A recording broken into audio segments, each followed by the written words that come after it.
Hello and welcome to the Fire Them Cannons Arsenal podcast.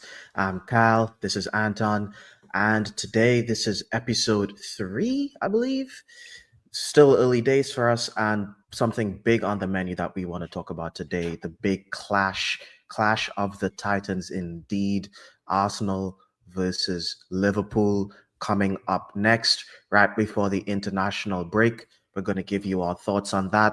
But before we get into it, please hit the like button as it helps to support and promote the channel. And please hit subscribe if you want to see more. How you doing, Anton? Yeah, good man. I'm so pumped for this game. I've been chatting a lot of shit. I think it comes with the territory, and you kind of embrace it. I'm so excited. I'm so excited for this game. This is the game for me. Like Liverpool. Like that's the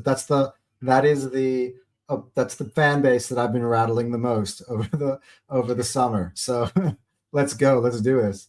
Yep, to be honest, they've been rattling me the most because they've been, man, it feels like they've been so arrogant, but they kind of deserve it. But it still kind of stings because they kind of pipped us to the league last season, and I think, I don't know if it's because it's their fan base or whatever it is, but I never got this kind of, you know, this sort of pride that I got from Liverpool fans, the same way I got from the Man City fans, even though they won 4 in a row. So we're really feeling it. It stings, and I personally really want to beat these guys. Yeah. I mean, the Man City fans are different. Man City fans are like quietly confident. Like they don't talk a lot, but they're like when you talk to them about it, they'll be like, "Yeah, we're gonna end up doing this in the end." Like it's just Yeah. like this quiet confidence that they have.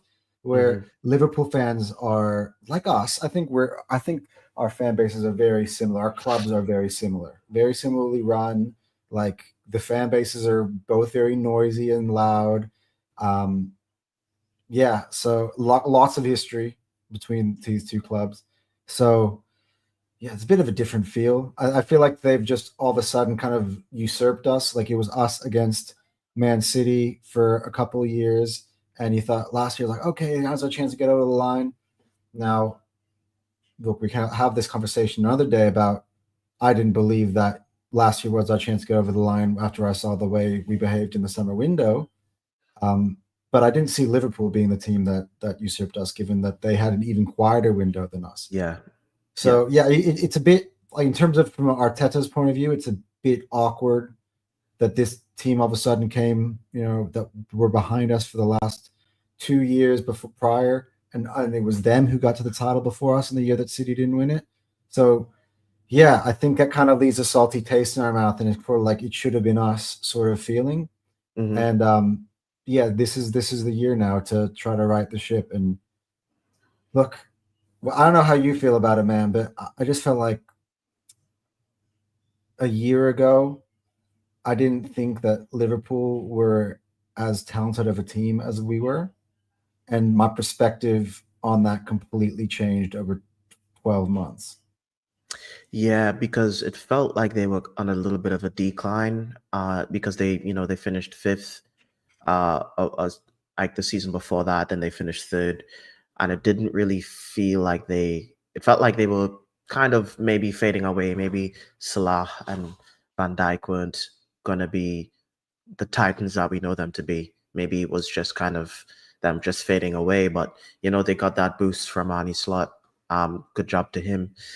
And they've kind of reminded all of us who they are. And to be honest, this is a really big test for us because we've kind of went away against United. We got the points. It was a scrappy win, but I'm happy with the win. We went to Leeds. Well, Leeds came to us, Leeds at home, and we beat them convincingly.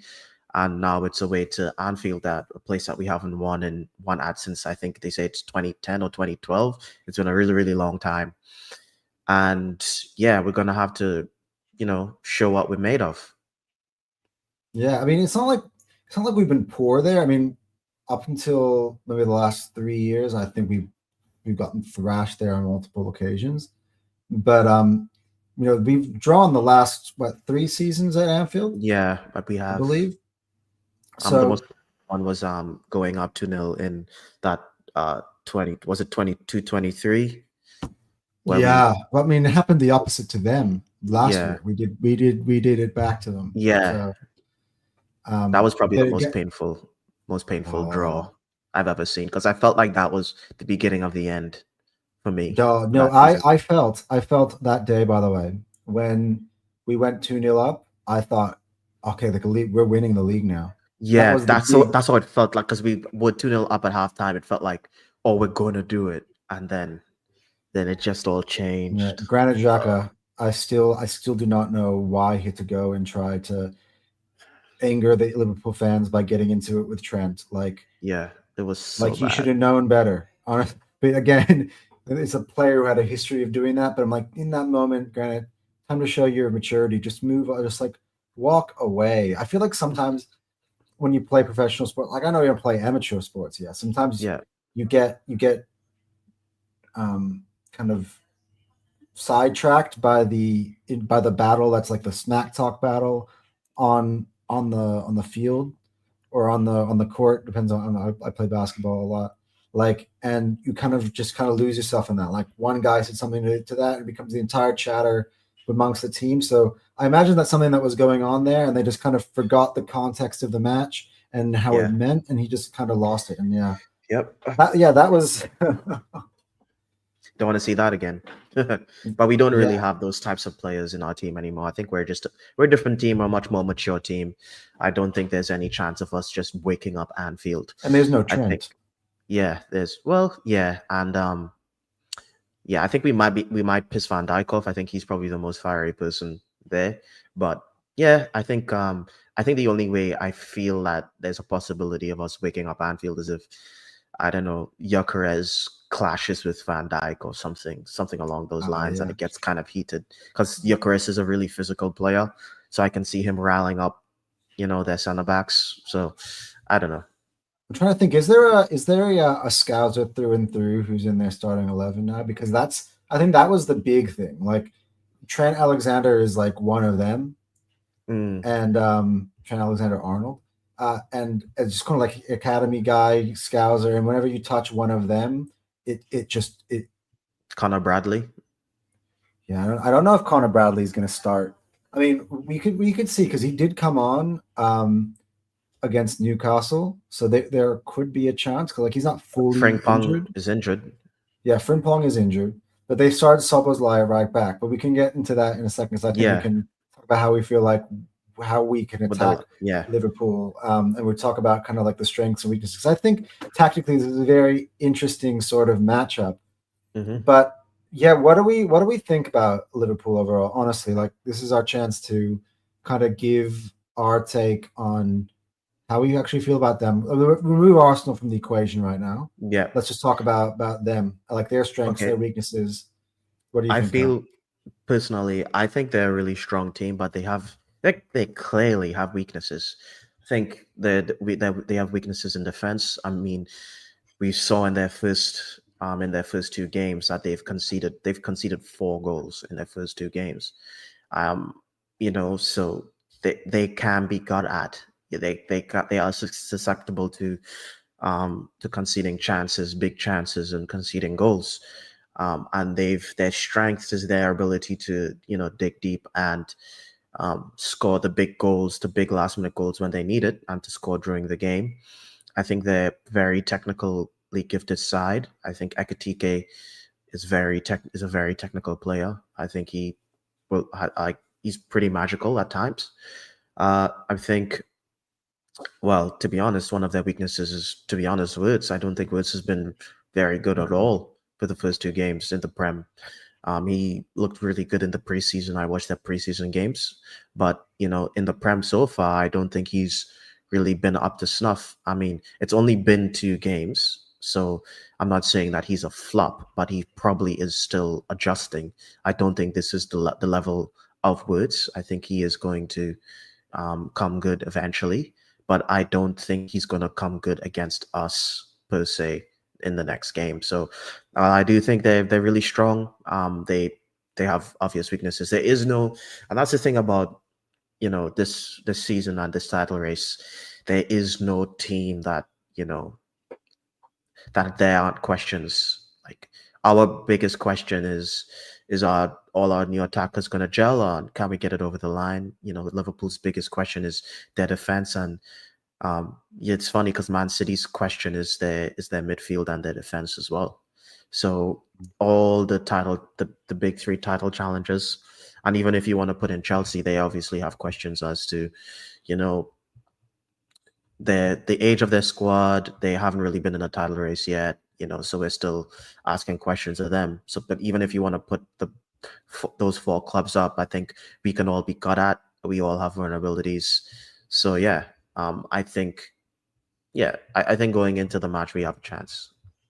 Yeah, look, I would say that um, our biggest weakness is probably, I mean, received probably from the outside world, is probably just the mental ability to just get it over the line, and probably as well the manager's experience in being able to navigate that.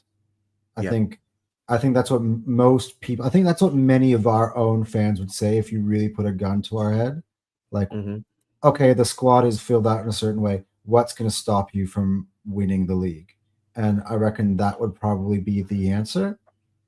Um, but yeah, I have my reservations in terms of the necessarily truth behind that, because there were so many factors that ended up with the way things ended up being in the last 3 seasons where he fell short. But now is obviously the time where we're going to put that to the test this season. Um, in terms of Liverpool, I would say you hit the nail on the head, I think, as an overall analysis for them, to be honest. I'd say what I would be looking out for in terms of their strength is definitely in their attack. So and it's definitely in Mohamed Salah. So Salah Yep. already um, has. I mean, look, I think he settled into the season a little bit in terms of the Bournemouth. Not sorry, the Charity Shield, Community Shield game. He I think he struggled a little bit in that game, and he missed the penalty as well in the shootout.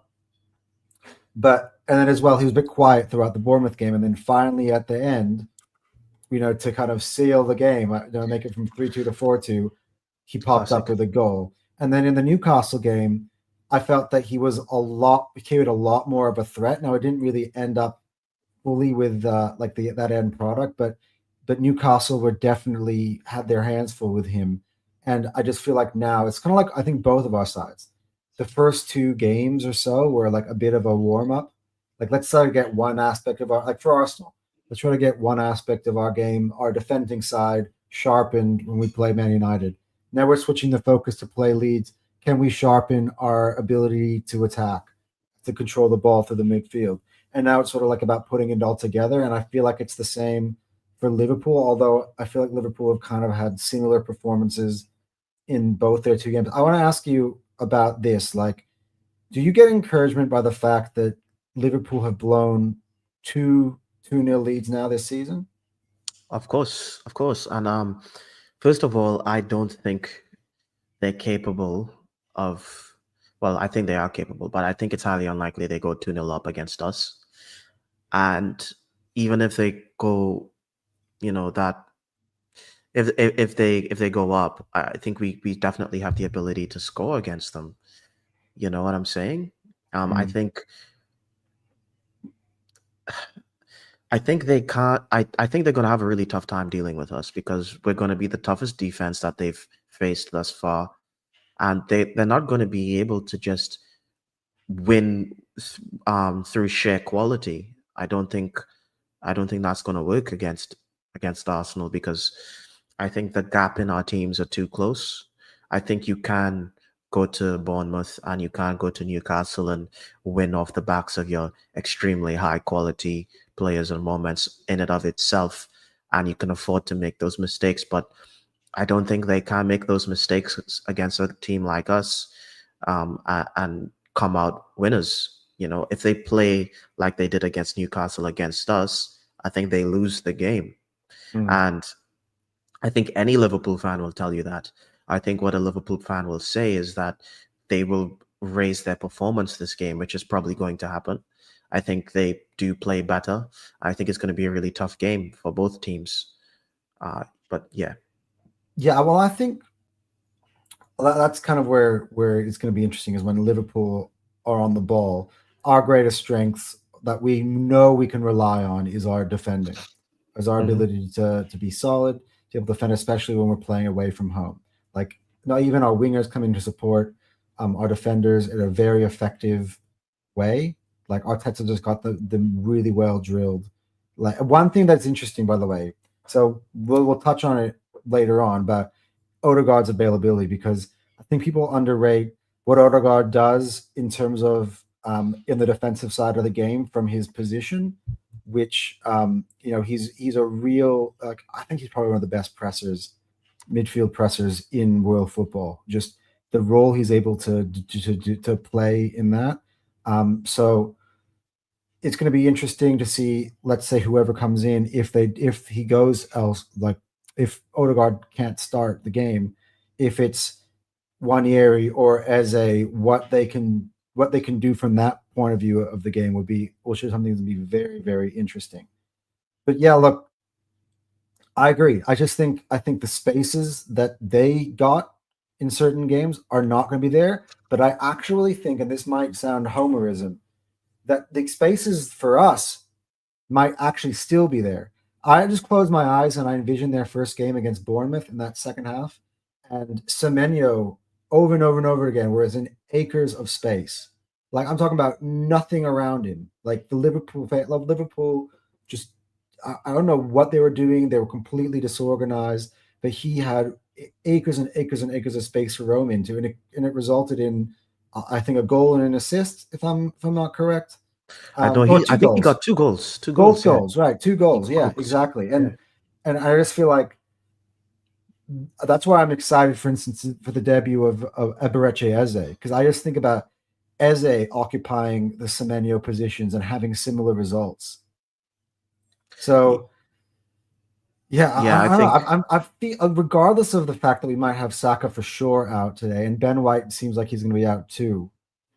Regardless of that, I don't know. I just feel quietly confident. Not like I'm going to say we're going to go around and smash them because I think that's disrespectful and you're going to be, their power is beyond us. We might anger if we start talking that way. But yeah, I don't know. I feel quietly confident about it. Like, obviously, this is the best team in the Premier League. These are the best two teams in the Premier League. So, yeah. yeah. Yeah. Well, to be honest, the confidence comes from it's twofold, right? It's first off, it's the fact that they don't look invincible, they don't look unbeatable. I think they've conceded enough goals and showed that they are. You can go at them. Um, and the fact that we have how much we strengthened, we've signed.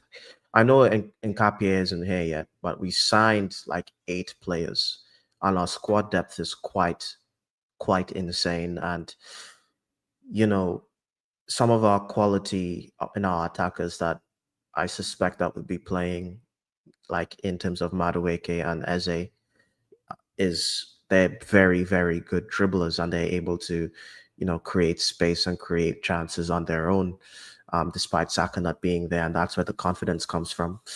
The fact that we have our gunman at long last, the fact that we have a Zubamendi there, you know, the fact that we've maintained and kept our defense and we added more quality in there, so it's twofold. It's both sides. So I think it's reasonable to be confident as an Arsenal fan right Yeah. now. And you mentioned Madueke and Eze.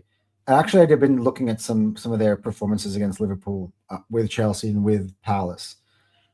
Madueke was man of the match last year when they played late on the season away at Liverpool, which I didn't realize. Like literally go on website, he won the man of the match award. Like they couldn't handle him. He was literally, who I know who's on that side, Andy Robertson. He was absolutely roasting Andy Robertson over and over and over again, getting to the spots he wanted to get, getting beyond, being able to bring his get the crosses in, bring his other teammates into play. So I didn't even realize that this is a player who, I mean, again, I don't think Andy Robertson's going to be starting. Probably would be Kirkes. But also, I think as well, if you watch his performances against Bournemouth, which I also went to do that as well. He also has good history playing against Kirkez. So like I think it's a matchup that Madueke likes, as well as a. I remember 2 years ago he rocked up in a game that because I was watching every one of the games because there was that three-way title race thing. Yep. And he rocked up and he scored early for them in that win, and he was also the man of the match in that game too. They also could not handle him from midfield. Like his ability to run and carry just tore them to shreds, to be honest. But one thing I noticed is that the teammates he had in that game, which were like Ismail Assar and Mateta, they're just not the options that he is now, which are much better. He's Wait, upgraded. was Like Elise there? Elise would I have been don't think there. Elise played in that game specifically. I Oh, think he was okay. out in that game. Yes. Oh, okay. Yeah. So yeah, his outlets, offensive outlets, are nowhere near as talented as what he has now. But as well, the chemistry probably isn't there at this point in time as much Yep. as he had it with those guys. So it's going to be interesting to see. But one thing I kind of felt was like Palace had their chances in that game, and if Eze had more effective attacking teammates, they could have actually won by more than 1-0. They Yeah. also had a goal that was disallowed in that game too. So Yeah. I mean, it's all good. I feel like that could be a little bit of a trap looking at the past because I do remember that when Chelsea played Liverpool last season, they were already on the beach, like they mm, already won the league. Um, 2 years ago, I guess that's a good sample. That's a good sample. To be honest, whether they had the past performances or not, I would still be confident because I do just believe in the quality of the team at the moment. I think we have enough quality in the team to get something out of this game. So yeah. yeah, no, look. So here's the big question, and I want to bring this up now because these two clubs have clearly had the loudest windows in terms of transfer windows right now. Now Mm. we have a day and a half to go in the window, and Liverpool are strongly linked still, but not.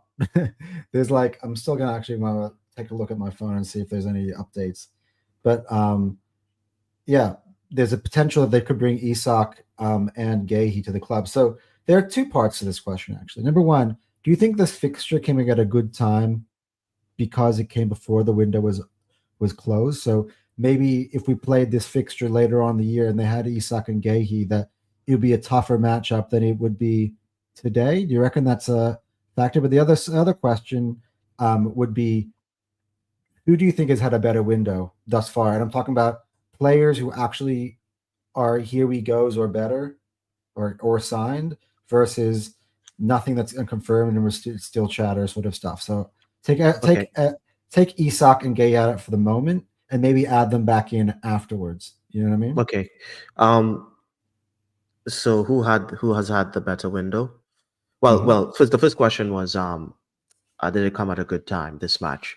I would say it came at a really good time because, first of all, I don't think Liverpool's gelled yet completely, and I don't think we're gelled yet completely, to be honest with you. I think there's still some kinks both teams have to iron out. First of all, second of all, this is if this came at the second half of the season, it would have been like one of those title deciding games, and Mm. it would just be like going to Anfield in like a title decider is just It's it'll more just be pressure. different. It's the pressure be so much higher. It'll be it would have been just way worse. And it's so early in the season. Even if we lose the game, for me personally, it really doesn't matter just because of how much time we have left to sort out our business.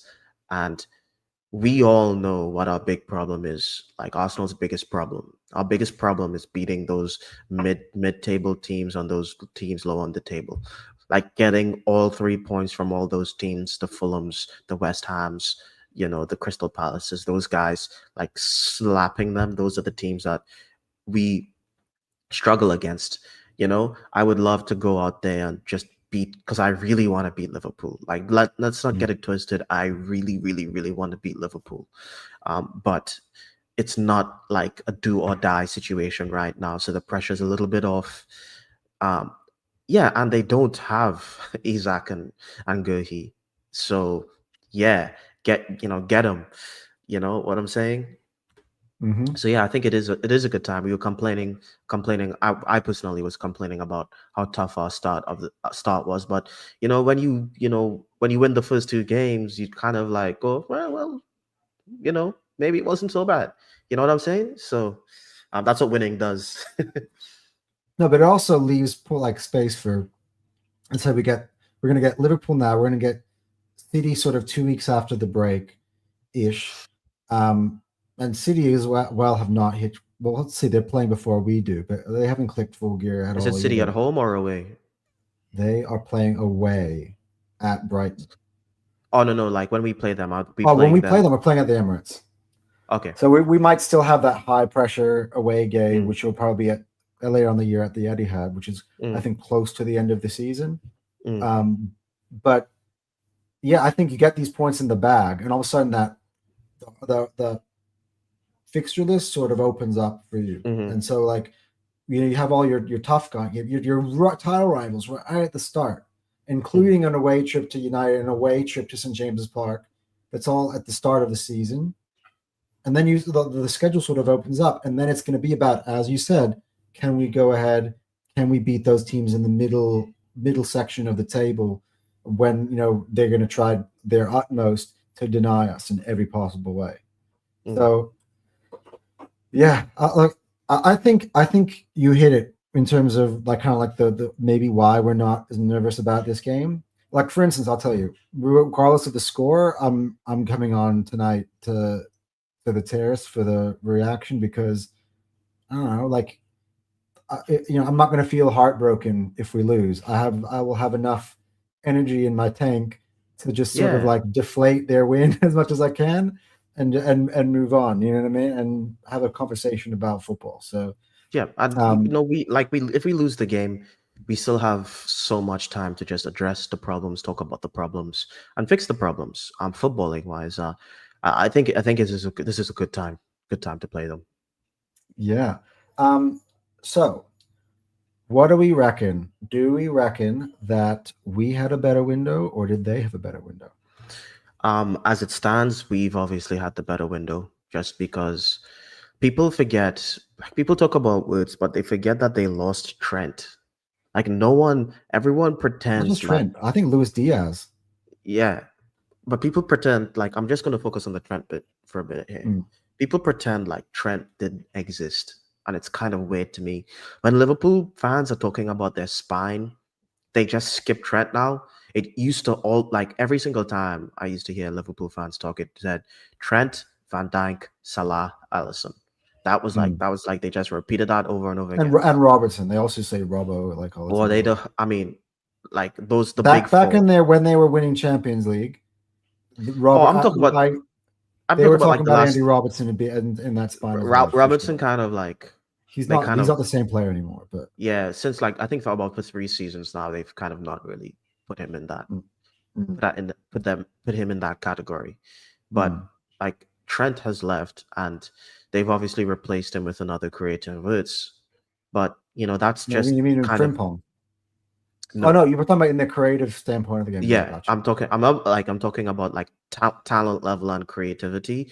Instead of getting it from Trent, they plan to get it from Woods, and that's for me like a like for like in terms of talent profile, what he's supposed to be doing for the team, because Trent is one of the best right backs in world football, and he's one of the most creative players in world football. So and Woods is as well. So you're just swapping in and out, um that. And you did mention that Diaz has left, and they've not really have who have they gotten to No one, replace this?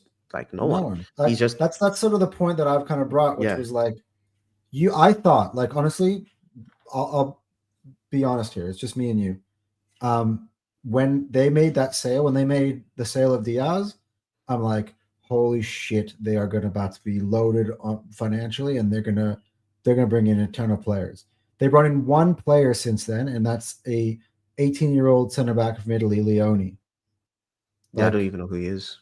yeah, I mean, he's a pretty talented player. I haven't really watched him, but Um, my friend who's a Liverpool fan is going on about how he's like this amazing Italian defender, and classically Liverpool fan will tell you that. Um, but yeah, that's all they've done. Like I've just been like, okay, they've made the sales. Okay, cool. They're gonna bring it up. But now, as we are a day and a half from the end of the window, those sales now add up to something. Like they sold. I don't know what people think about Darwin Nunez. Clearly, they weren't a big fan of him, but Mhm. they've sold him, and they don't have a backup striker to this point. We'll see. What happens Yeah, with Isaac in the winter. to be honest with you, I think that they're probably gonna get. I Isak. think they're gonna get Isaac. I'm not sure if they get Gurhi, but I think Yeah. they get them both. And but for me personally, even if they do get them both, I still think we had the better window because we kept pretty much all our players, and we've added um we've added 8 new players. And in terms of quality, if you want to say, maybe we did a swap as well in terms of Partey for Zubimendi is like a clear upgrade on Partey in my opinion. We've got in our bagsman, our striker, we've got in Eze. Those are Yeah, the like game the changer. big three, and then we've strengthened all the little holes that we had. We have Norgard in, coming in for Jorginho. Um, By who the way, a else? lot of revisionist history on the Jorginho thing. Like last year, Jorginho was injured so much, he was not able Yeah, to be relied yeah, on. Everyone's like, "Oh, well, it's just like for like." It's like no, when we were like, for instance, Partey was out for like suspended for the first leg of the Champions League semi-final. Jorginho was not available to go into that role. Like he wasn't there. Like he was on the like he just was never available. Like now we yeah, would have a Norgard who can go there. Like it's actually a lot more of an upgrade than people think.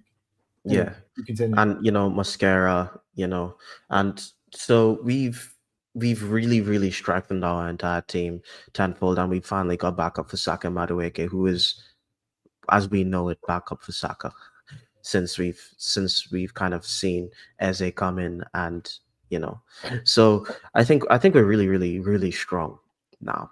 I think I think we've had the better window. I think if they bring in Isaac and Gehi, I still think we have the better window just because I don't agree with getting in, like Ekatike Isaac without getting a left winger for them. I don't agree. I don't think that's because I think they should have.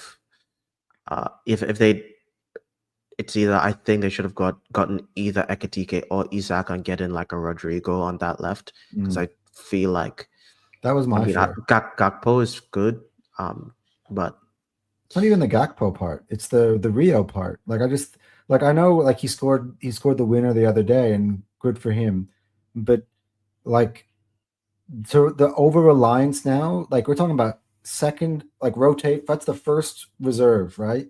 On the left mm, hand side is Rio. he Like played Rio before Chiesa, didn't he? in the Newcastle game, yes, but in the first game against Bournemouth, it was the other way around. Mm, Yeah, yeah. But I just think that's just a big like it's a big season. Like especially Liverpool, they're playing in many competitions, same as us, Champions League, the domestic cups as well. Um, so so is Rio going to be able to play that many games for a kid? Like people just don't realize that. Like yes, we had Lewis Skelly and Wanieri play ahead of schedule of what we wanted them to last year, but it had its ups and downs. Like yeah, Ethan, like while Miles Skelly put in some world class performances in certain games, I mean like really impressively world class performances. He also got sent off about 2 or 3 times in the season yeah, in because he's just a kid. unnecessary ways. Yeah. Waneri started off like a man possessed, and then he kind of faded because he's a kid. So, and to be honest, I'm hoping when they get Isak that he just upsets the apple cart. To be honest, because Ekatike is playing so well for them up front, like he has been so good for them, as their starting forward. So, yeah, I don't know, man. I'm not sure if he. I think if you talk to Liverpool fan, they say they're gonna play maybe Ekatike on the left and play Isak through the middle. Maybe play them at the same time. I don't know. It's kind of weird to have. someone like Ekitike on the bench just because of he's actually their third best forward if Isak comes in. He's also, I believe, their third most expensive sign. Who costed more, Van Dijk or Ekitike? I think Ekitike.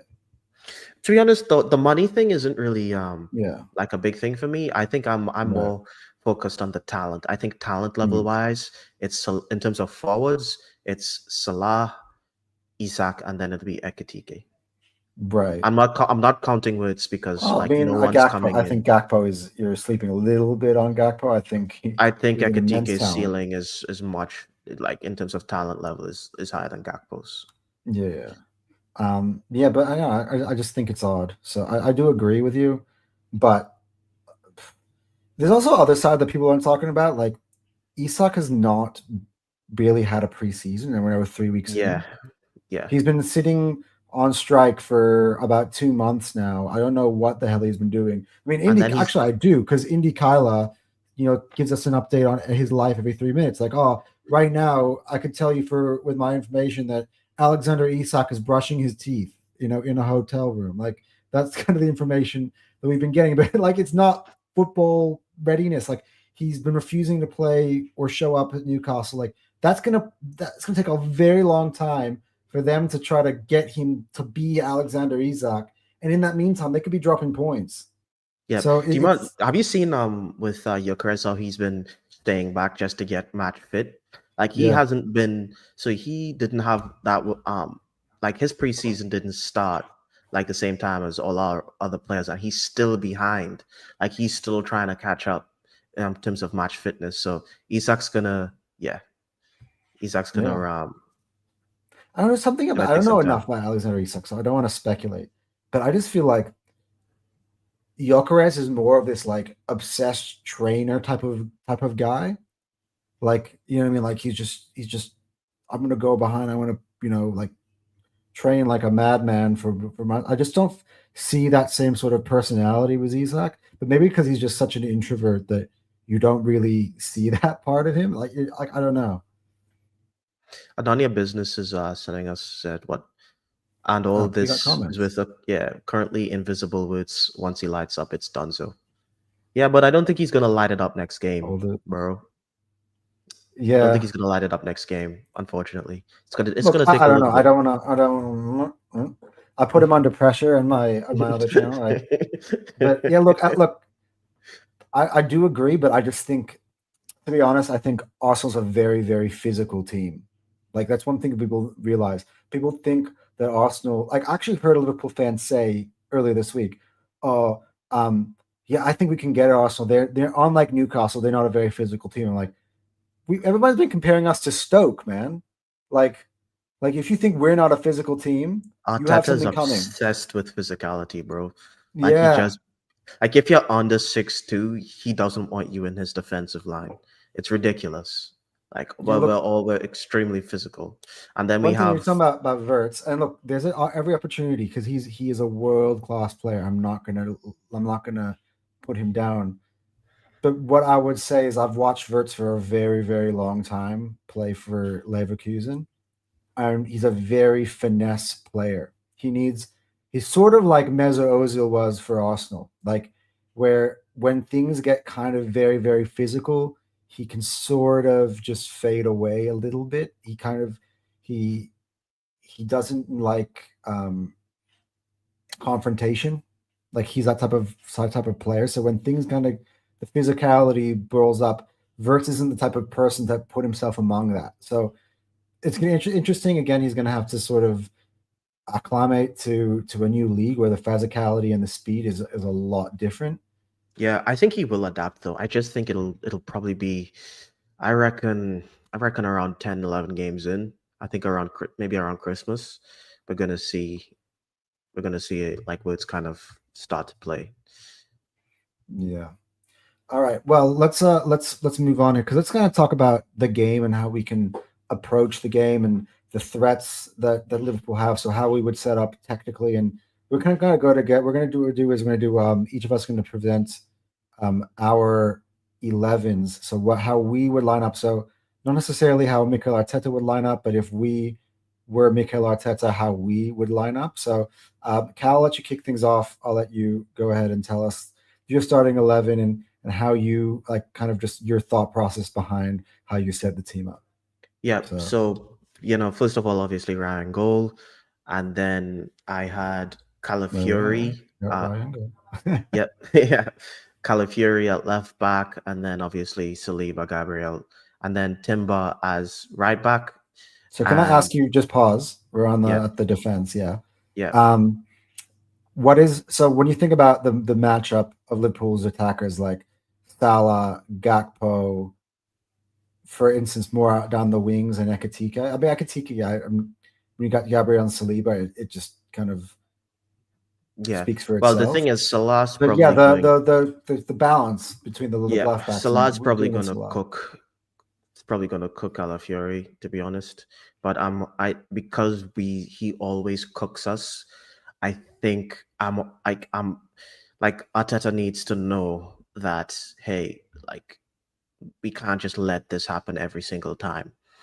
I don't think Calafiori is great, one-on-one defending, but I do think he gives us width going forward, and I really want us to take the Bulls by the horns and play, good attacking football. So that's why I have him there. And yeah, also I think Timber's gonna eat Gakpo for breakfast. I don't think he's gonna get Mm, anything out of him on that side, which would probably leave a little bit of space for Gabriel. To be honest, like Ekitike, he's tall but he's skinny. Gabriel and Saliba are gonna eat him for breakfast as well. I think the main threat is Salah on going in for Calafiori. So the yeah, midfield, yeah, in the midfield, I have go. Zubimendi, Rice, but controversial Waneri. I'd start him over Odegaard. I know there's been something articles released, and Odegaard's came with the team despite his injury scare. I think we should not be playing Odegaard because it's not we should not be forcing him back in here. First of all, if he's injured and he's still in recovery, just let him rest. I think Mm, we've done our business, and we have enough. And I think Waneri, when he came on last game, did a good job. You know, I think he is starting to kind of play a little bit like Odegaard, because how Odegaard kind of likes to drop deep, a little deeper to pick up the ball and mm, progress the play. I saw Waneri doing that, but he was doing it in a way that I prefer even more than Odegaard, as in Odegaard would sometimes drop behind Zubamendi and Rice and like try to get in between Gabriel and Saliba to pick up the ball. And it's like, dude, like, can you not go that deep? But Waneri will not. He doesn't really go. He's not comfortable going that deep. So, and he kind of, even though he collects the ball and takes it forward a bit, he still um, will stay up a bit. And then obviously, I think Waneri is more willing to shoot. He's more aggressive, and I think this will be a really good test. He played last season. I think he's kind of ready, and I don't think this is a very super high stakes game. I know a lot of people think that it is, but I think it's too early in the season for it to be a super high stakes game because it's away at Anfield. It's not like a must win game.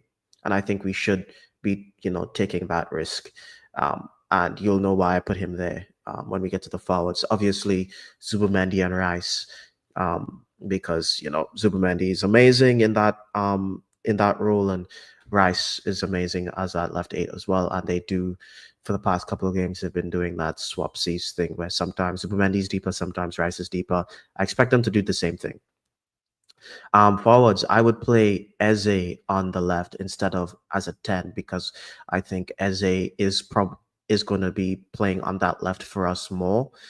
Um, because even at Crystal Palace, he played as like a left 10 and like so he doesn't play on that right hand side. He starts on the left and he drifts in.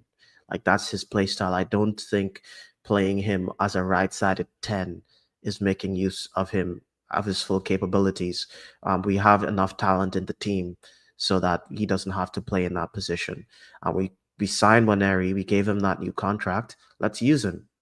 You know what I'm saying? And I think Mm. Eze is so much more of a threat playing in a position that he would obviously be more comfortable with. And the reason that I picked Calafiori on that left as well is because Calafiori is going to bomb down and give him the width that he needs, because Eze is not going to be like a touch line winger. That's where Calafiori comes in, and Calafiori is excellent going forward.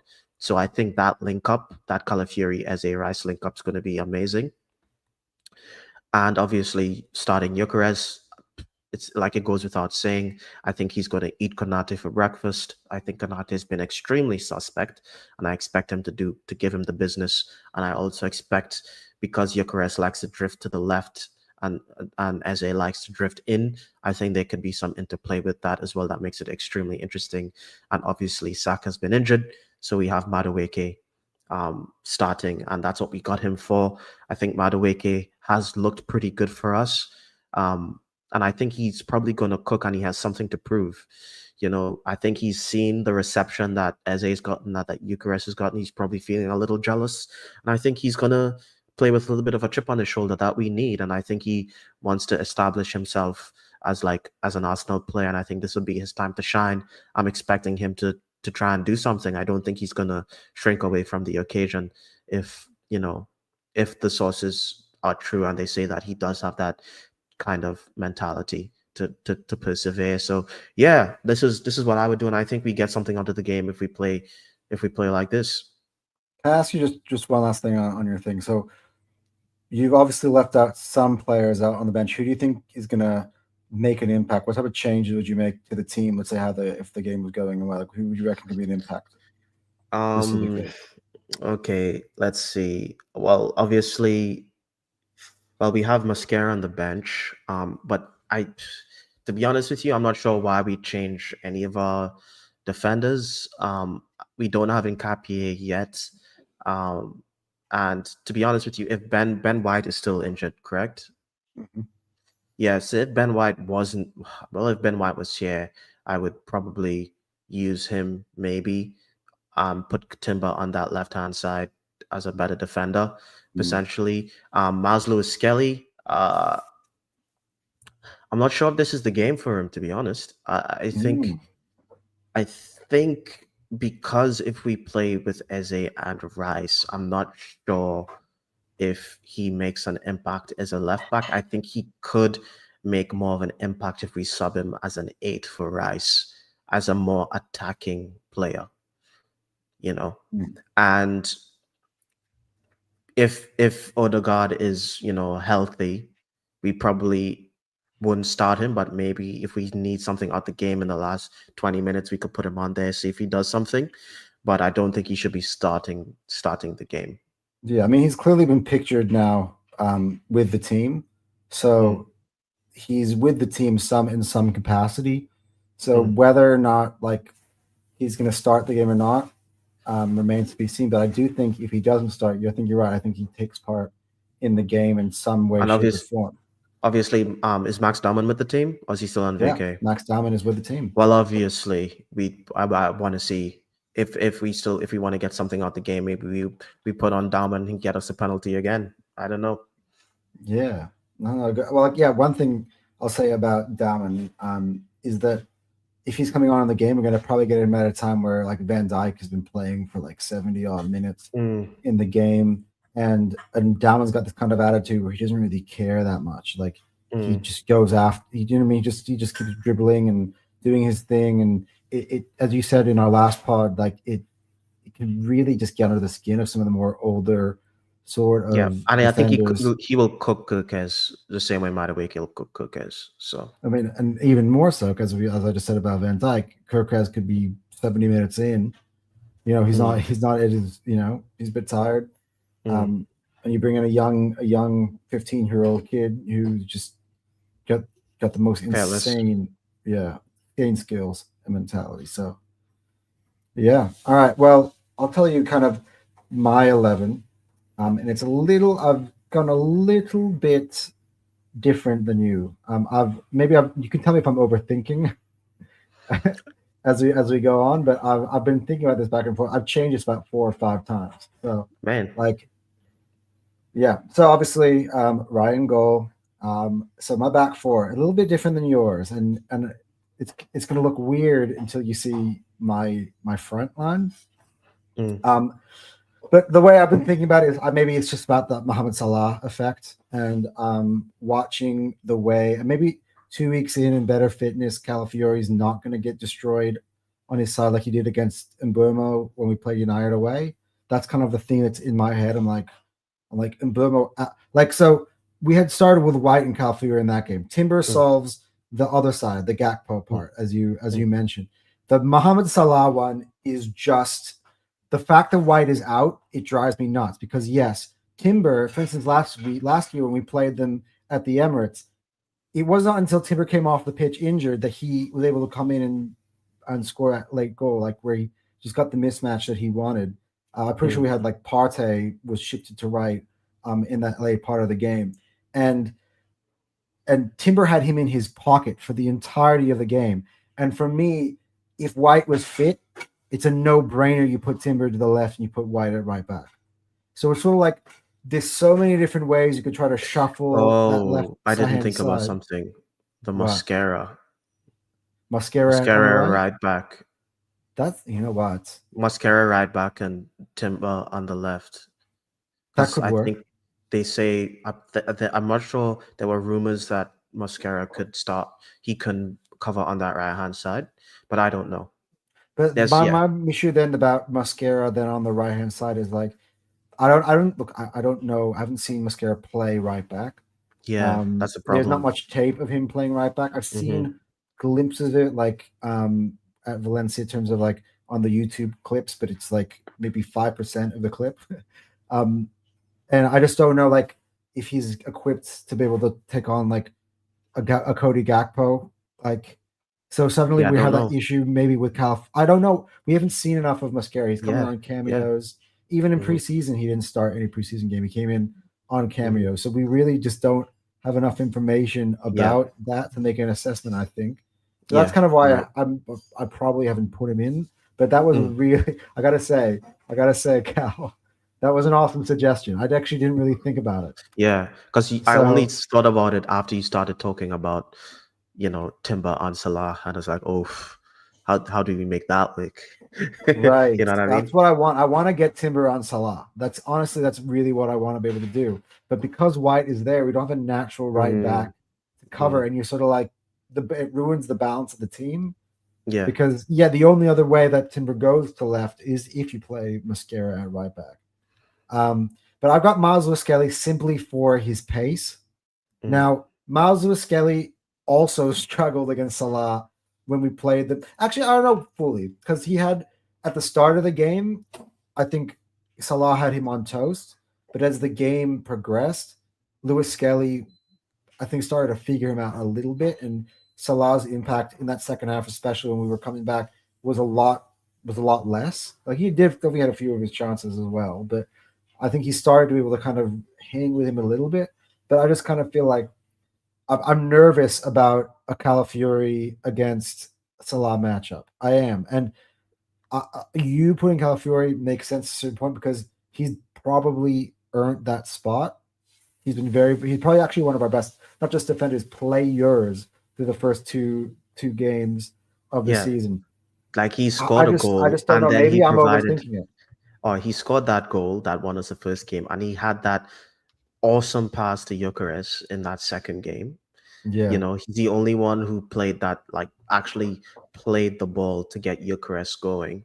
So he might have been the catalyst that enables Eucharist to have confidence for our season. Mm, So yeah. Kala has been kind of mad.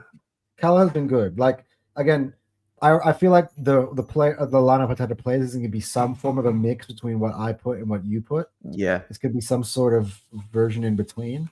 Hmm. Um, but yeah, I just literally simply because Lewis Kelly's pace. But I also noticed stuff about Lewis Kelly is the lack of experience sometimes when you're playing against a guy like Salah. Like even that preseason game against Spurs when he's kind of like slips up and loses the ball and rises out of position. That's not the first time that he's done something similar where he can get Hmm. kind of dispossessed in midfield, but at the same time he's also really good with the ball at his feet. So Hmm. he's like I don't know which version of him he gets. But I've seen Luis Skelly up against Rodrigo, for instance, for Real Madrid, and he put him in the pocket. So like Yeah. there is a version of Luis Skelly that I trust in that way that I can. I feel like I just kind of want to put him there just because he's got the speed and the ability to keep up. But as we move up higher up my lineup, I will show you what I've done to sort of compensate for that. So my midfield, I've done a little bit more experimental, a little bit different. Um, I put Eze in the left 10 position. Zubimendi Oh. obviously is your is your I CDM. see. I see what So this is. my idea about this is kind of a Submenti Rice double pivot. So I got this inspiration sort of how Gareth Southgate lined up Rice for England, and that is Bellingham is actually a predominantly left hand sided player. So Rice actually combined with Saka on many occasions playing for England in the Euros, for instance. And he when he plays for England, he plays from the right hand side. So it's not something that's outside of Rice's capability. So instead of your right hand side player being the 10, our left Mm, handed side player is the 10 in this formation, just to kind of give us a little bit more balance in the mm, lack that Odegaard misses. So Rice, I yeah. feel, can do that job that Odegaard does for Arsenal from the defensive point of view, because I also don't know if Eze will be able to do that yet, given he's more of a left-sided player, but also he's been here for a week, so Mm, he's not as well drilled defensively. Like you saw Madueke when he came in for in the Man United game, how he wasn't as well drilled defensively when he yeah. came on. So I'm trying to sort of have the attacking quality in there while compensating for the off the ball sort of thought. And so now this is where I move up to how I move for where am I of my front three.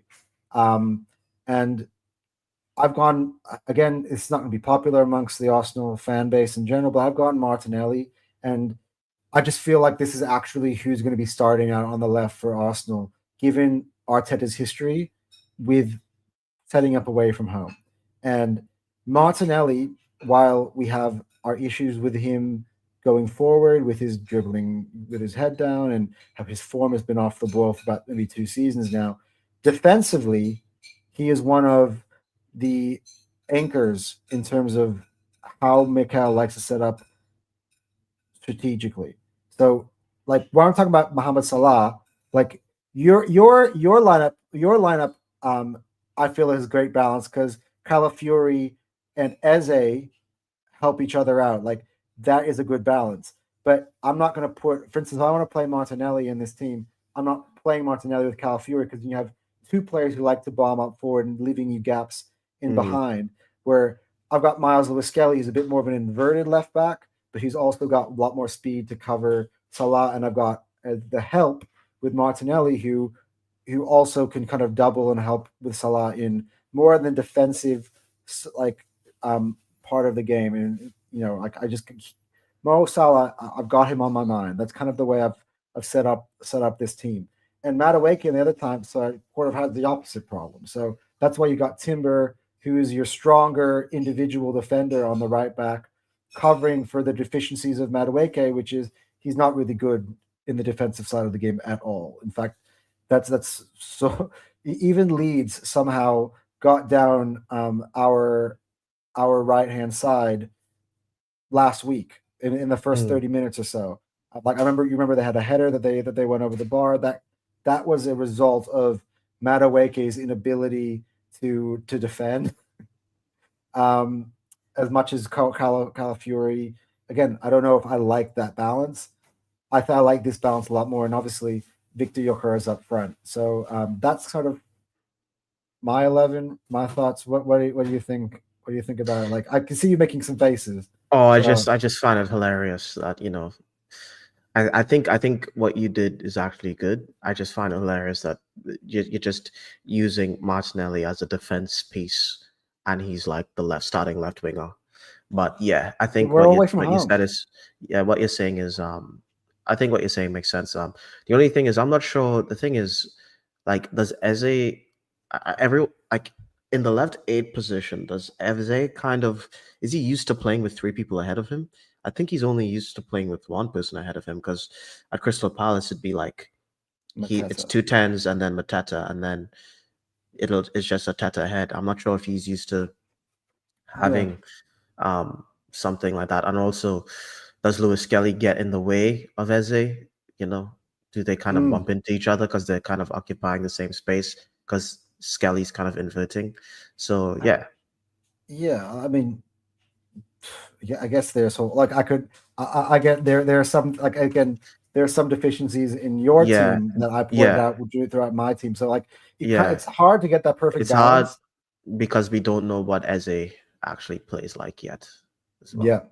correct. But We like my idea sort of is that Martinelli is more again, as you said, I've had him in there for more of his defensive capabilities, where I could yeah. see Eze sort of giving you that attacking threat from the left. So Mm, you know what I yeah, mean? yeah. I That's see what sort you're of my saying. idea behind that. Yeah, I think Like that I works. don't know if Eze people saying that Eze is going to play the 10.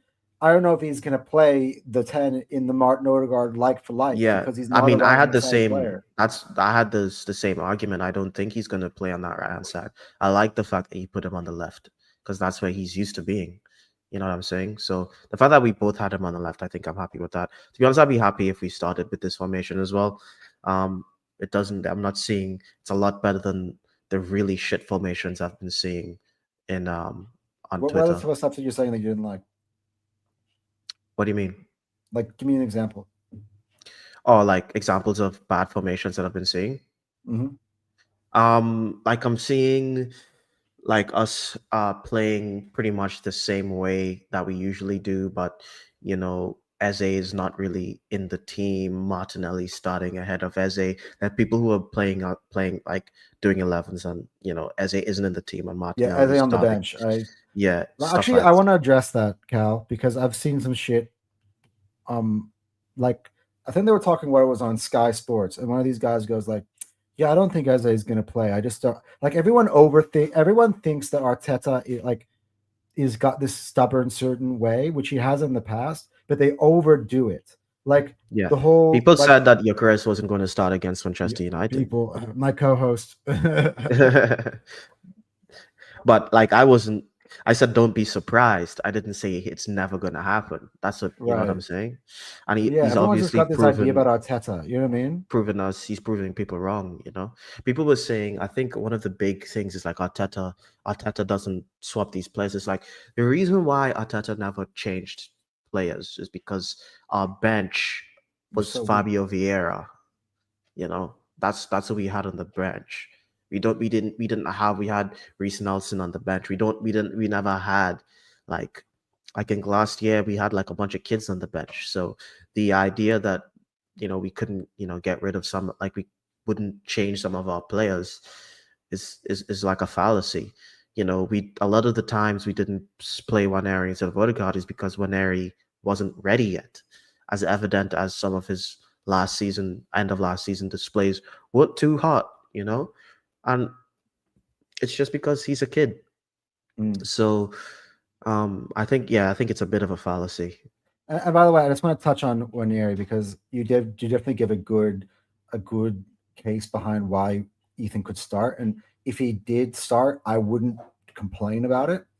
I just sort of went with something I felt like was a little bit more solid and a little bit more like I know the product that I'm getting, the type of players that I've put in, just given the fact that it's Anfield and it's not just like one of those away days. It's one of the toughest away days. Like the you'll never walk alone when you walk in. The emotion, you're gonna have a moment of silence for Jota. There's so much that goes on in that stadium.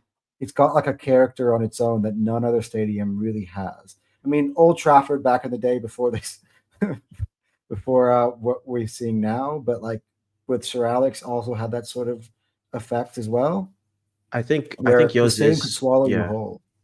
I think your team is more solid, but I kind of want to go for the win, so mine is riskier. That's why I have Calafury and one area in there. I kind of want us to kind of pounce. I want to Mm. beat them. And I think it's a good time to take the risks. You know what I'm saying? I think it's not towards the back end of the season. I don't think it's a must-win game, so I think this is probably the best time to take the risks and like go all out attack and try and kill these guys. You know what I'm saying? Yeah, yeah. By the way, I'm trying to thinking. By the way, if Odegaard plays, my team would be like it actually would change about two other players in that lineup. So if Odegaard plays, I would play Eze on the left and put Calafiori at left back. I would Oh, because, but yeah, because you have Odegaard in there, and I would have to put Rice on the right, and I want to. You know what I'm saying? So I'm not yeah, playing as Martinelli and Calafiori as a combination. yeah. I So see. I'm not Yeah, playing yeah. Eze and Lewis Skelly as a combination either. So I feel like it's got to be Martinelli with Lewis Skelly. But although, again, we had Calafiori and Martinelli together. It's not like they did it against Man United to Mm, terrible effect. Like yeah. we played well defensively overall, but we cannot escape from the fact I mean, that yeah. Embuemo absolutely was in 100 times in that game. Mm, yeah. And yeah, I think you're right. We were just complaining about Martinelli again at the end of that game. We all were, Yeah, but from his you know. attacking standpoint, see, this is like me, and a lot of people think differently. I'm gotten used to. I'm comfortable with watching us defend. I'm comfortable watching the off ball stuff and being like clapping in when every single time we put in a good challenge, or every time we block the spaces in the correct way and win the ball back, and keep them at bay. Like I appreciate that sort of stuff. Where like for instance, you're judging your Martinelli. Like again, as an attacker, me and you think the same of Martinelli. We've had this conversation a few times already. But like from the off the ball perspective, Martinelli and Saka are probably the best two off the ball wingers in Europe. Like in terms of how they play off the ball, like most Ooh, wingers, I would disagree. I think one there are a of I lot of didn't say players. the two best. It's what two of the Oh, best. yeah. Like just To be off the honest, ball perspective. yeah. I think. I mean, I don't know, man. Like when I look at PSG and I look at how much defensive work Kvaratskhelia does, and I like even read Mm. Rodrigo does a lot of defensive work. A lot of the elite wingers modern I in mean, Monday football Vinicius Junior now. does not. Salah, Yeah, for well, instance, does not. yeah, Like but like a that's the lot. good part about that. When they have a Yeah, missing right back, Salah is not covering that. Like you get what I'm yeah, saying? yeah. But I think if you play as a forward, your primary attributes need to be offensive Yeah. because Look, speed at the is at something that yeah, he's got. yeah, yeah, speed, but it's like his decision making. I really don't like Martinelli as an attacking option. I think, Mm, and what happens with, I know he does a lot of work defensively, but when you have someone like Martinelli, um I mean your formation's fine because Eze's there, but mm. at the Right. big the It's big exactly what I problem, thought. I'm yeah, trying to the big problem, cover. yeah, I'm his, trying to cover the deficiencies of each other yeah, in the way yeah, I lined up. yeah, So like yeah, a lot of these players have got like Lewis Skelly has got deficiencies, but I've given him insurance by adding a very very good defensive winger on his by his side. That's why Martinelli's there, right? Like Madueke cannot defend as from the right hand side as a winger. That's why I got Yuri and Timber, the best fullback probably in the Premier League, behind him.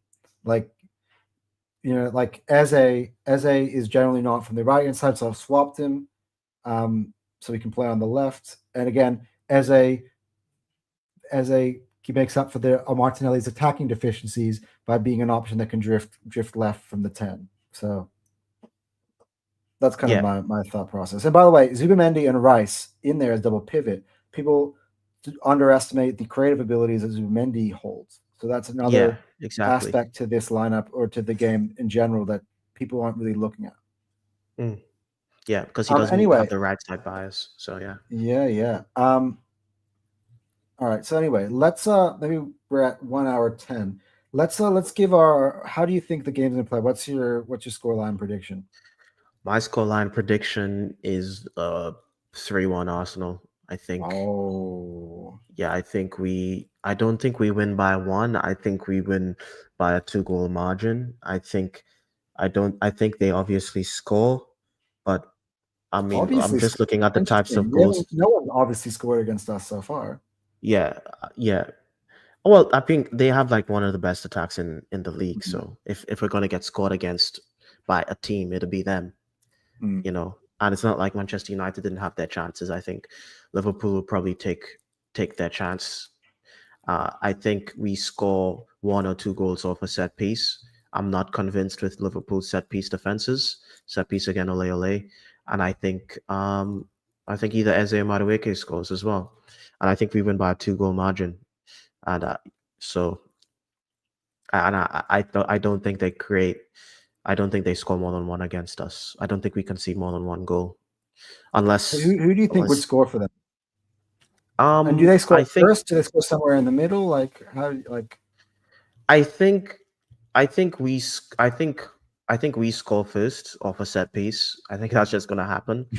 And I think we go 2-0 up. They try to make a comeback, and while they're trying to make a comeback, uh, they they score one, but then we take them again on the counter.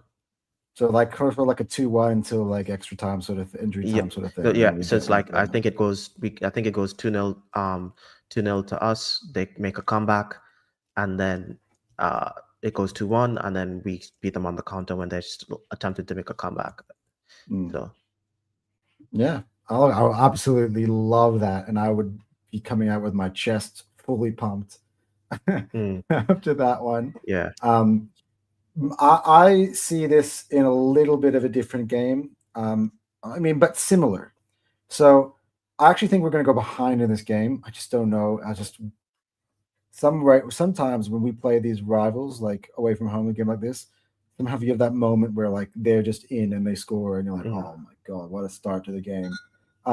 So I think Ekatike is going to score for them because he's been doing that. So being the one that's starting the scoring for them. Now Gabrielle and Saliba are a different beast, so that might counteract that altogether. But it just feel like it's just the flow of how they've been playing. And here's the mm, one thing for us, right? I'd rather go behind 1-0 if we're going to have a 2-win or a 3-1 win than go in front because whenever you go in front early, you're sitting back for a very, very, very long time while Liverpool's fans get behind them and there's a huge attempt to try to, get everyone forward and try to score. And it's very, very tiring, especially over there. So, yeah, I reckon if we're going to concede, I reckon rather it be at the start.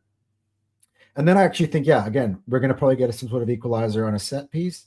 And I think that we're going to I think Eze is going to score on his debut for Arsenal on the break. I do think that. mm, And I mm, think we're going to win 2-1. And it's going to be one of those games where, again, the last 15, 20 minutes, we're holding on defensively. Uh, and we're really well drilled, and Liverpool just somehow can't make it this time. Because a lot of times it's been that way, like where we've been ahead 2-1 and they've eventually the door down and got that equalizer. I think on this occasion, it's not going to happen. And the reason why I don't think it's going to happen is because in those other instances, they will bring up like guys like Roberto Firmino who scored the equalizer, or Diogo Jota, God rest his soul, or uh, or Gakpo back when they were starting Diaz and Nunez up front. Like that's the type of options they used to be able to bring on to change the game. I don't see that nowadays. Now they're two backups have both scored the winners in the successive weeks, but I don't think this is the same game. I don't mm. think so. Like I think we're gonna win. I do. I think we're gonna win 2-1. I wish that one of us, showed a little bit more negative and said, "Oh, 2-2," just to keep everyone, Nah, nah. This is settled. yeah, but But nah. nah, I love it. I love it. We both gone with a win. We're gonna have the show soon, but before, I thought we would just go in and talk about. Wait a second, that is not the right graphic. Um, Here we go. Yeah, so we do have one more signing. In in the window before it shuts. I think both of us believe this is the last signing.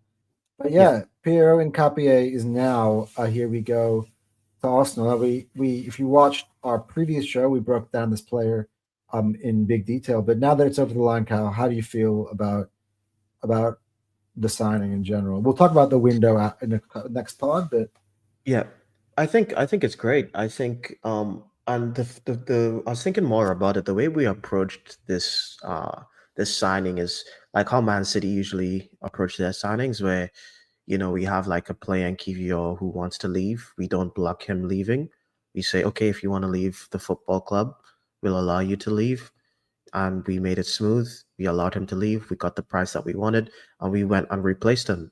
And we replaced him with someone of potentially higher quality. And this is exactly how big clubs move.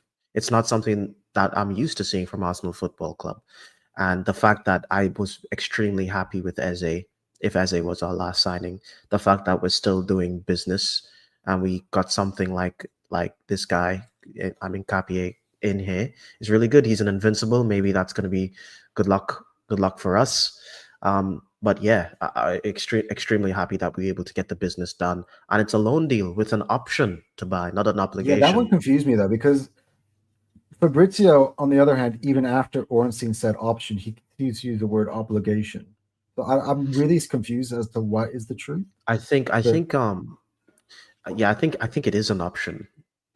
I mean, whether it's an option or obligation, or I guess that does make a difference. But the fact that it's a it loan does. is really really good because it's off the books and it gives us the opportunity to potentially do more business. Like Hand of Arsenal has been kind of hinting, hey, if something pops up on deadline day, maybe we sneakily get something else, maybe Mm. market opportunity, because this was a market opportunity because he was not for sale at the start of the window. He asked to be sold, and we kind of pounced. So yeah, excellent business. Yeah, look, my thing, again, I broke down this player, I think, in great detail. Go back and watch our last pod. But one thing that I'll underline that I'm very, very happy about this signing, and I've rattled a few of our own fans who don't really know a lot about this player, who just think he's coming in to literally replace Kivior. Uh, I think we've actually added another starter potentially on our team. Like so, if we go back and we were talking about our tactical and left back is still kind of like, ooh, who do we trust to play Salah, for instance, right? Pierre Incapié played against Mo Salah in the Champions League last year. If you want to go back and watch, you can even just watch the highlight clips of Mo Salah against Leverkusen last season in the Champions League. Pierre Incapié had Salah in his pocket. So like this is a player who takes on the challenges of playing some of the best attackers, especially when they play in the Champions League. They prefer to play him at left back than play Grimaldo at left back when they have a really, really solid attacking team going to play them. And that's sort of kind of just how he is. So, for instance, in a game like if he was available, we signed him earlier on in the week where he's available to play. He's in my starting 11 even this early on because I can trust him to take on that responsibility of playing Salah and be able to have that timber on the right and have that sort of stability. So I think it's an amazing. I thought the additions of starters ended with Eze. Like initially, I thought like you had Gyökeres, Eze, Zumendi. Those are three starters that we brought in. But now I feel like we brought in a fourth starter. Now let's see how Arteta necessarily puts it in because look, one of our fellow Arsenal fans that work with us on TFT did point out he has questions on Hincape as a center back because of his height and like he's only 6 feet, which is pretty short for a center back. Which is why I think when Arteta looks at that and Arteta loves giants in the center and at center back, that Arteta will be like, "Nah, this guy is a left back." That's kind of just I feel that. Like I know our manager pretty well at this point. I feel like he's got a combination of what we like about Lewis Skelly and Calafiori wrapped in one, and that's what I love about this player. Like I have him in probably the top four best signings we've made this summer, This was not one I didn't see. I always saw the center midfield, the striker, the left winger, Ooh, whatever. so you would put him like as number four behind Zubimendi, Gyökeres, and Eze. He'd be Yeah, number four down. Yep.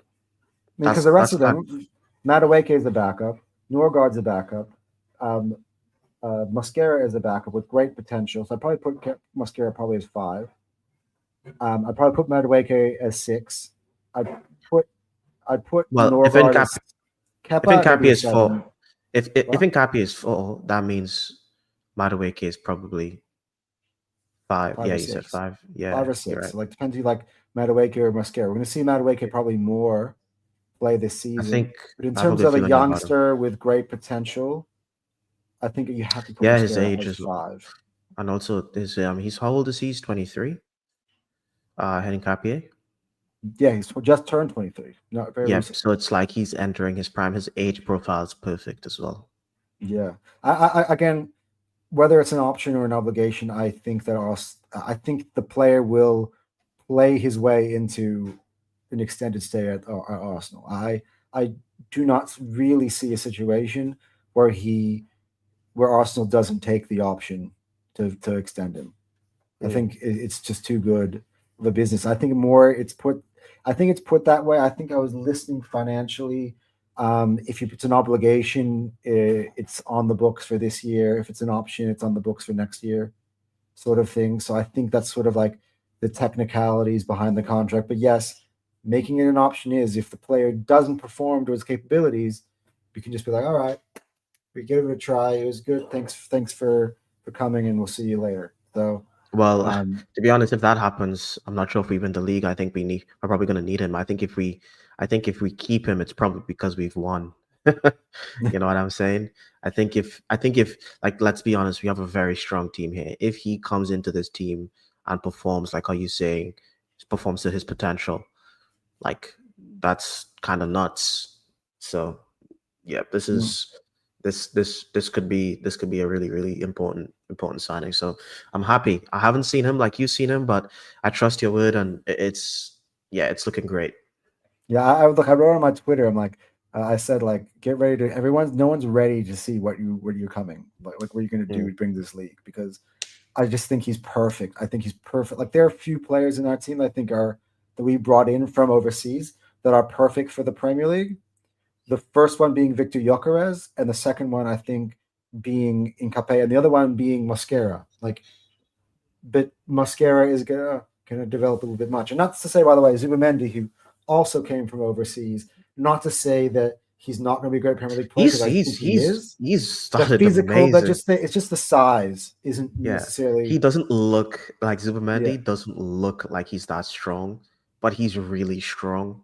yeah, And he's just able to keep up, which is yeah. I'm pretty gassed. I'm excited for the game now. yeah. I'm very excited for the game. And let's make just touch on just say goodbye because I know my friend Cal here is Yeah, a big admirer of yeah, Kivior. So can you yeah, just touch on Kivior like yeah. as he leaves, give I him like think his closing yeah. statements. Yeah, I think Kivior he was like he is a great player, and he was exactly what I like a super sub, someone who came in, did his job, did everything that was asked for him, in our 2022 20 or 23 24 season when we were heading for the title, that second half of that season, he was there in the lineup at left back and he performed. He was part of the reason why we were able to almost win every single game. And then at the back end of last season, when Gabriel went down, he came in, and the levels didn't drop. You know, so I think he is a great player, and I appreciate what he's done wearing the badge, and he wanted to play more football, and that's understandable. Godspeed to him. Wish him all the success because he's one of the few squad players that we've had that I feel that really had a really good impact. I think him him and Trossard are probably the two super subs in the team that I really felt that made a big impact. Except Trossard had a little bit of an attitude problem where he's like, I want to be the main guy or whatever. But I think you kind of probably need that more as an attacker. But like Kivior, he just quietly, did his job, and yeah. So good luck to him, and I'm glad that the club facilitated his move, and I'm glad that we potentially upgraded. So Yeah, and he might not be the last one out. Um, yeah, we got Zinchenko, Vieira, Nelson, Nakonga could also all be departing before the deadline. And so Zinchenko now strongly linked with a move to Marseille. So Marseille apparently are very advanced with that deal. I think Zinchenko, by the way, this sale played a part in the Hincape as well. I heard there was a combination of getting Zinchenko and Kivior off the books to be allow us to facilitate that move. So I actually think that's a deal that's going to get done. Thank God, because at one point I thought he was just going to awkwardly be at the club, and that still might be the case. We got a day and a half to go, but I'm starting to feel a lot more confident about that. Vieira, the situation has really turned around because since the Voltemad sale from Stuttgart, Stuttgart's come back in with cash strapped, and okay, so they have Vieira the is a money. player that they really like. And then this gets even better for Arsenal. Lucas Paquetá is about to leave West Ham to join Villa. The player that West Ham is now targeting to replace Paquetá is Fabio Vieira. So all of a sudden, we might actually have a bidding war for a player For we thought that we Villar. might awkwardly have.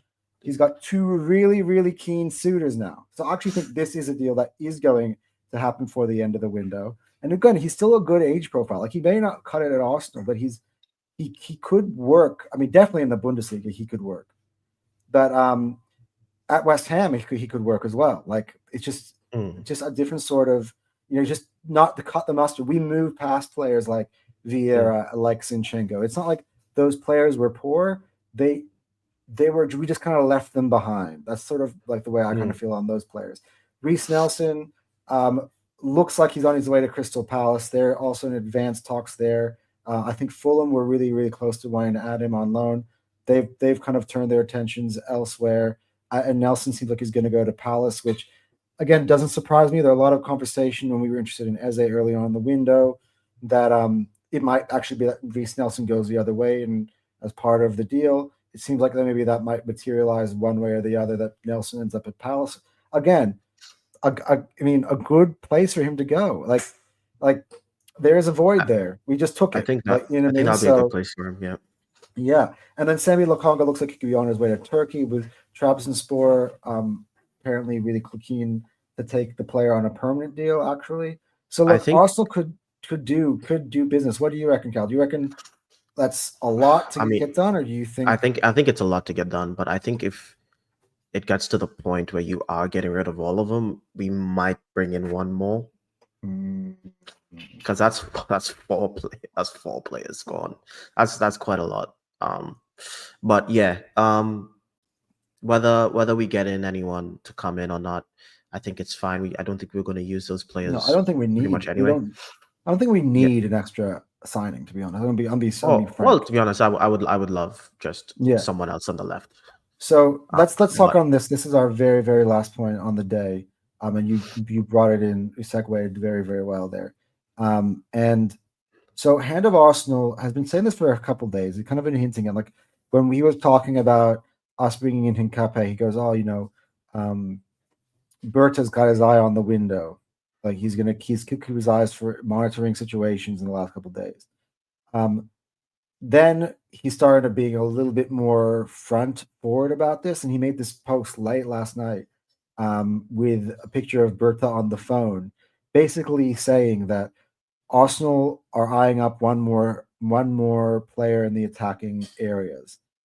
There've been weird loose links to Wissa last yeah, night. I've So seen I that. don't know Yeah, if um, there have been links. I mean, I don't know. There's one aggregator who I don't know if it's aggregator, but he thinks he's an ITK who was talking about Ollie Watkins on loan. I find that would be amazing. To be honest, yeah, if that'd be here's your backup, but yeah. I also don't. But I'd have to see it to believe it, Mm. really. Um, and yeah, I mean, what do you think? Do you think? Actually want to lay it to you this way. Berta seems, and Arteta, I actually don't want to take Arteta's credit away at all. I feel like this is the year. It's like the no stone unturned year. Like Yeah. we are going to leave us with zero excuses to try to win it all this year. And Mm, I think maybe it's not just us who are aware of the threat that Liverpool would bring by adding Isak, and Liverpool think that kind of like, oh, we're done with our window. We're going to add Isak and Guehi checkmate. mm. And I feel like maybe is this if those Liverpool Mills moves materialize, is where Berta strikes back at midnight and adds an extra attacker for us. What I do you don't think? think it depends. I don't think it depends on Liverpool. I think it depends on those outgoings.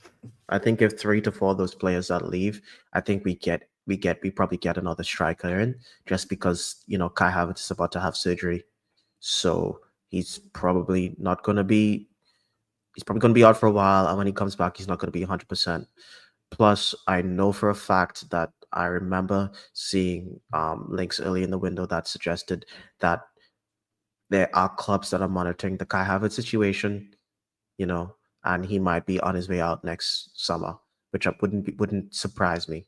So to have Eucharist in there and to just fast track getting in a backup striker for Eucharist would be excellent business. I think right now for the cups we're probably playing Mikel Moreno up front. Mm. So I would much prefer if they could get in like a Whistle Ollie Watkins on loan. That would Can be you imagine Ollie Watkins as our backup? Dude, that'd be mad Bro, because that means it just relieves so much pressure because I feel like we're probably gonna do a lot better in the cup competitions because I don't want Gyökeres playing every single minute of every single game. If God forbid Gyökeres gets an injury, imagine having a Wissa or Ollie Watkins to cover for a couple weeks or months. And yeah, that's gonna be scary. That's scary business. So I really, really hope that we do bring in another striker. I do hope that we do make those sales. And by the way, for me right now, the window is I'd say a 9.5, um, mm, like 9 to that's a 9.5. 10. That's a 10 out of 10 if you add one more. Like if you bring in like another attacker, that's a that's a just stone cold 10 actually. Because Yeah. we do need a striker more than we need someone on the left because we have Trossard and we have Eze and we have Martinelli. So So there yeah, is a we bit of do. breaking news, by the way. Yeah. We're talking about Wissa. Apparently, he has made a statement on his Instagram. I'll read it out. This is the thing. So he goes, over the past few weeks, there has been increased speculation about my future at Brentford. As a result, I wanted to speak directly and honestly about exactly where things stand. I have stayed silent for much of the summer, but with just hours remaining of the transfer window, I feel compelled to make it clear that I want to leave Brentford. I believe the club are unduly standing in my way despite a series of fair offers throughout the summer. I've always given 100% for Brentford since the day I signed back in 2021. I am proud of what we have built together and have never had taken the opportunity to play for the club for granted.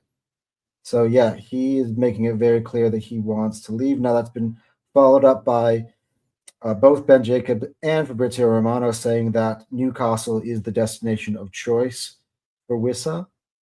But one thing that I'll say is that if we got Wissa, it could actually in some way stop Isak because if we just took Wissa instead of Newcastle, then Newcastle haven't gotten what they needed to allow Isak to leave.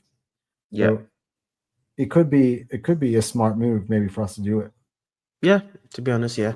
But I'm less like to be honest, dude, I'm less concerned of what Liverpool's doing now that we've had the window that we've had.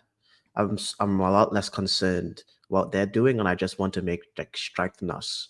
Whether Isaac goes there or not, I think what he adds to our team would be really really good. That's excellent.